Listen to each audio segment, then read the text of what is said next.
성도님들 평안하시지요? 한 주간을 시작하는 월요일입니다. 올해는 일찍 장마가 온 것 같은데요. 특별히 건강관리 잘 하시기 바랍니다. 우리는 지난 주일 맥주 감사 주일로 드렸습니다. 돌아보면 6개월이라는 기간이 참 빨리 지나간 것 같아요. 코로나로 몸과 마음이 힘든 시기를 보냈고, 또한 아직도 우리는 보내고 있지만 그래도 또한 돌아보면 참 감사한 일들이 너무 많이 우리에게 있었습니다. 벌써 반년이 지나가고 있지만 삶 속에서 주님이 주시는 은혜와 사랑을 체험하시면서 하반기의 삶은 더욱 감사의 조건들이 많아서 늘 하나님께 감사함을 고백하는 믿음의 성도님들이 되시길 소망합니다. 오늘도 매일 만나 영상 예배를 시작하겠습니다. 오늘 우리가 함께 나눌 말씀은 시편 136편인데요. 136편은 26절로 되어 있는데 26절 전체가 하나님께 감사해야 할 이유들을 말씀하고 있습니다.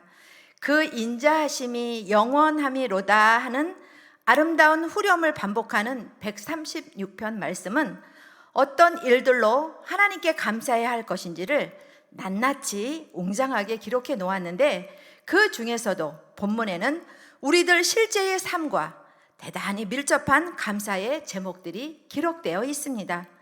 사도 바울은 데살로니가전서 5장 18절 말씀에 범사에 감사하라고 가르쳤지만, 오늘 말씀은 일상생활 중에서 그런 감사를 잘 적용하지 못하고 있는 우리의 현실입니다.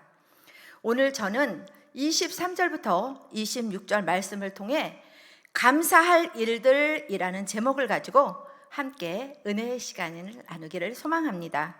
말씀을 봉독해 드리도록 하겠습니다. 23절부터 26절까지의 말씀입니다.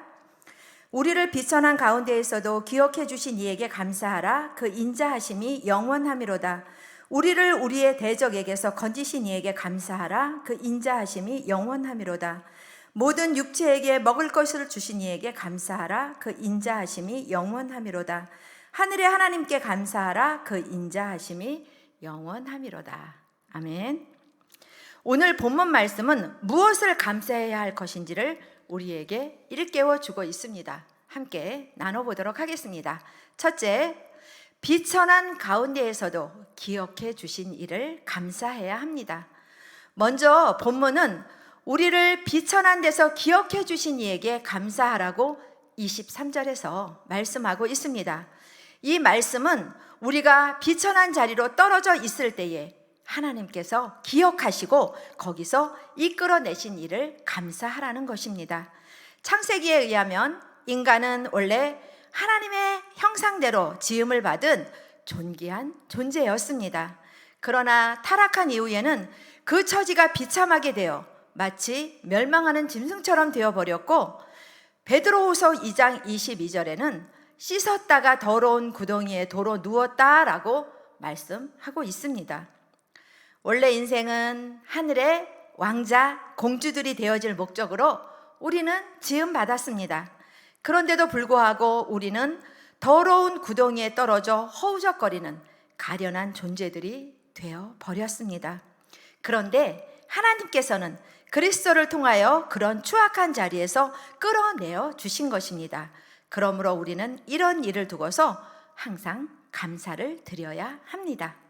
둘째, 대적에게서 건지신 일을 감사해야 합니다.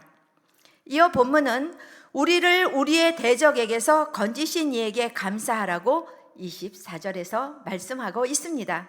이 말씀은 우리의 생명을 파멸시키려는 사단의 세력으로부터 구원하신 하나님께 감사하라는 것입니다. 이스라엘 백성에게 있어 대적은 참으로 구체적이었습니다. 애굽, 아모리, 아말렉, 에돔, 모압, 암몬 등이 다 그들의 대적이었기 때문입니다. 물론 우리에게 있어 대적은 우는 사자같이 두루 다니며 삼킬 자를 찾는 마귀입니다. 베드로전서 5장 8절 말씀에 보면 근신하라 깨어라 너희 대적 마귀가 우는 사자같이 두루 다니며 삼킬 자를 찾나니라고 말씀하고 있는데요. 그런데 영적 안목으로 넓게 보면 우리를 해치려고 하는 대적은 훨씬 더 무수히 많음을 알 수 있습니다. 마태복음 10장 36절에는 사람의 원수가 자기 집안 식구니나라고 했던 예수님의 말씀에서도 알 수 있으며, 도스토옙스키의 작품인 카라마조프가의 형제를 보면 한 가족끼리 서로 적이 되는 양상이 정말 원수들의 싸움이 아닐 수 없습니다. 정도의 차이는 있지만 우리 역시 그런 양상 속에서 살고 있는 것입니다. 도단에서 아람 군사들에게 포위당한 엘리사처럼 우리도 마찬가지인 듯 합니다.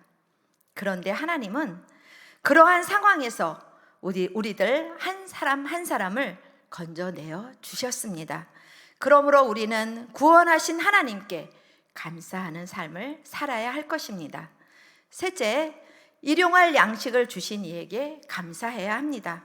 또 오늘 본문 25절에는 모든 육체에게 먹을 것을 주신 이에게 감사하라고 하였습니다. 일용할 양식을 주신 하나님께 감사하라는 것입니다. 여기에서 모든 육체란 육축까지를 다 포함하고 있는 말이어서 더욱 우리가 유념할 필요가 있습니다. 예수님께서는 오늘날 우리에게 일용할 양식을 주옵시고 라고 가르치신 주기도문을 우리는 날마다 고백하고 있습니다만, 사실 하나님이 주시는 양식으로 살아가지 않는 사람은 이 땅에 아무도 없습니다. 요한복음 3장 31절에는 그러므로 염려하여 이르기를 무엇을 먹을까, 무엇을 마실까, 무엇을 입을까 하지 말라고 말씀하고 있습니다. 인간은 어리석어서 자기 손으로 양식을 만들어 먹을 줄 알고 있지만 모든 양식은 하나님이 주신 것임을 알아야 합니다. 그러므로 우리는 양식을 허락하신 하나님께 감사하는 삶을 살아야 합니다. 성도 여러분, 마음에 눈을 뜨고 보면 감사하지 않을 일이 하나도 없습니다. 그러나 비천한 데서 기억해 주시고 대적에게서 건져 주시고 일용할 양식을 주신 일들을 더욱 우리는 감사해야 합니다. 이런 감사들이야말로 대표적인 사실은 감사들인 것입니다.